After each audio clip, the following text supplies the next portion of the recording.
1964. Lembrar para que não mais aconteça.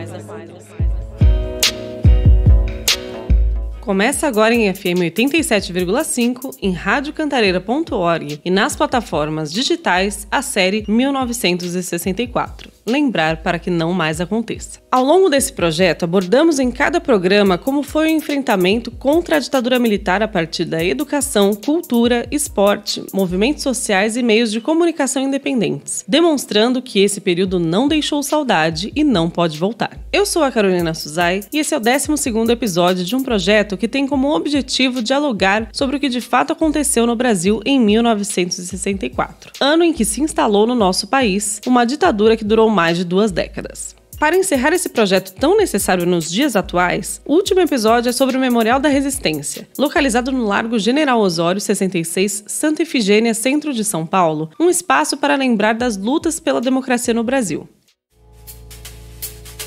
O Memorial da Resistência de São Paulo é um museu dedicado à memória política sobre a resistência e luta pela democracia no país. Sua missão é valorizar a cidadania, a pesquisa e a educação a partir de um olhar sobre um passado, presente e futuro.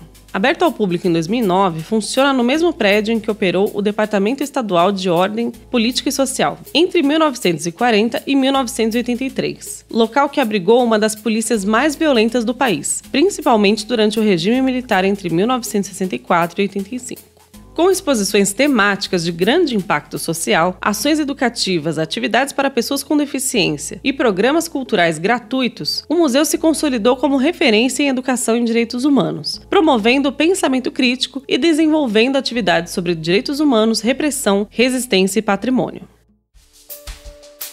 Falamos agora com Ana Pato, a diretora técnica do Memorial da Resistência, que nos conta como ocorreu a escolha e qual a importância do prédio da Pinacoteca como espaço para abrigar o memorial.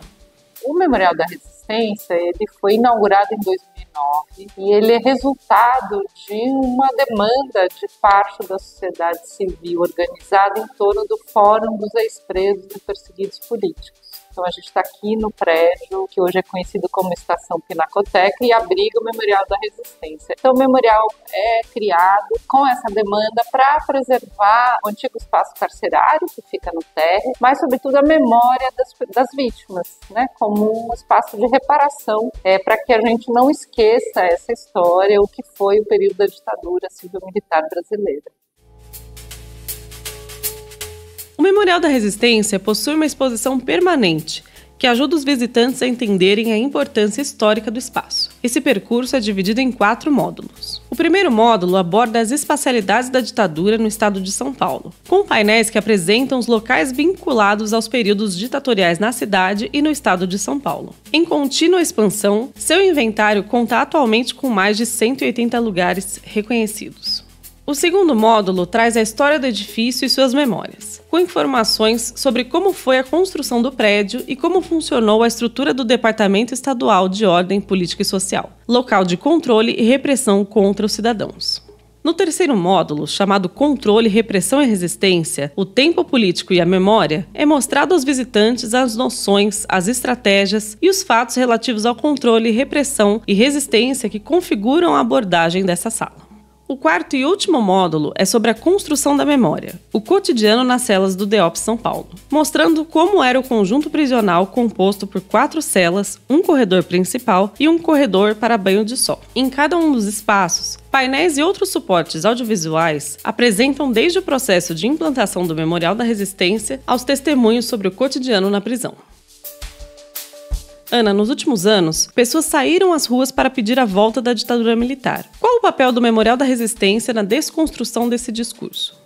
É uma ótima pergunta e é justamente isso. Nosso grande público são jovens. Aí a gente está falando do 9º ano ao 3º, então é justamente o jovem que vem conhecer a história do país. Então a importância desse memorial é para que os jovens saibam o que foi a ditadura, como ela atingiu a vida das pessoas. A vida das pessoas no seu cotidiano, né? Então o papel do museu é esse, é contar essa história.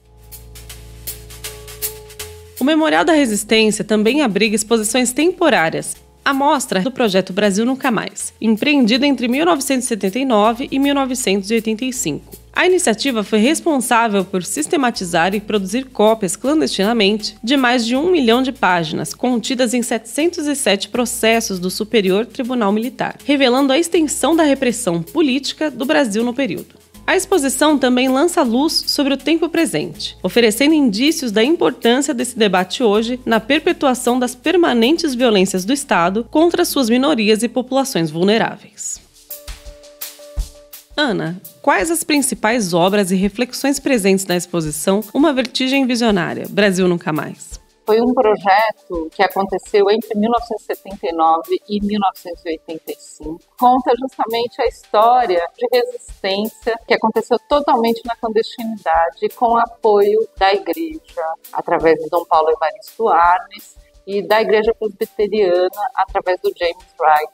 Quando veio a lei da anistia permitia que os advogados de ex-presos políticos eles podiam tirar processo no Superior Tribunal Militar, tinham 24 horas para estudar os processos e devolver para defender os presos políticos. Para que os militares não jogassem fora essa documentação, eles tiveram a ideia de xerocar para que isso não desaparecesse depois, como aconteceu com a ditadura Vargas. Eles viram que eles conseguiam xerocar mais um, e eles terminaram ao longo desses 6 anos xerocando todos os processos. Eles retiravam os processos de manhã e tinham que entregar no dia seguinte. Eles conseguiram um dinheiro internacional para fomentar esse trabalho. E o resultado foram 707 processos copiados nesse período. Era uma rede nacional, então os processos saíam de Brasília, vinham por ônibus, vinham por avião, iam parar em vários lugares na cidade e eram copiados novamente e depois levados para Genebra, para ficar protegido.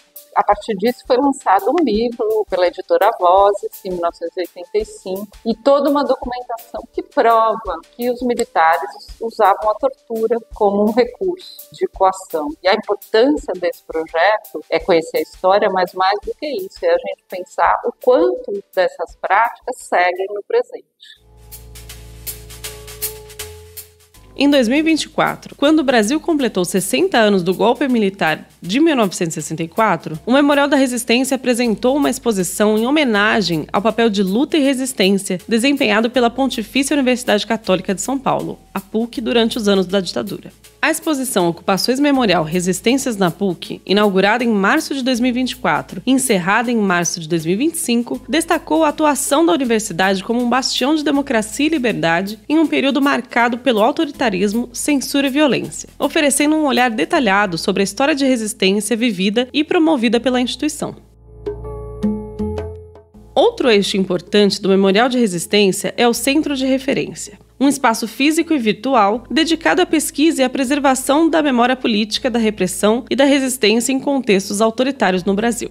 O acervo é de responsabilidade do núcleo de pesquisa e conta com atividades como entrevistas com pessoas que vivenciaram a ditadura, como a jornalista Vilma Amaro, que em seu depoimento relatou que foi demitida da Folha de São Paulo após ser presa pelos militares. Aí depois a gente acabou sendo liberada, mas quando eu voltei para trabalhar, eu estava despedida, né, da Folha de São Paulo. É um episódio assim que as pessoas às vezes não conhecem muito o que a Folha fazia com a gente. Eu soube que diz que o DOPS pressionou pela demissão minha, tinha sido também já demitida a Rose Nogueira, que tinha sido presa, ficou bastante tempo, disseram que por abandono de serviço, imagine, presa, abandono de serviço, né? Tem cabimento. E eu estava presa e fui demitida, né, da Folha, que me causou muito transtorno, que eu tinha, assim, início de carreira jornalística, né, na última hora, que era do Grupo Folha, trabalhar para a Folha Ilustrada. Então, para mim, assim, foi, sei lá, um choque, né? A gente é preso e, enfim, né, demitido. Aí, depois, a situação complicou um pouco e eu tive que ir para o Chile, onde a gente viveu uma situação, assim, claro, de difícil sobrevivência, morava numa pensãozinha e tal. Quem for até o memorial terá acesso no ambiente virtual ao repositório digital, que permite mapear a memória política de períodos como a ditadura Vargas, de 37 a 45, e a ditadura civil-militar, de 64 a 85. É possível cruzar testemunhos orais, documentos históricos, imagens e bibliografia desses períodos.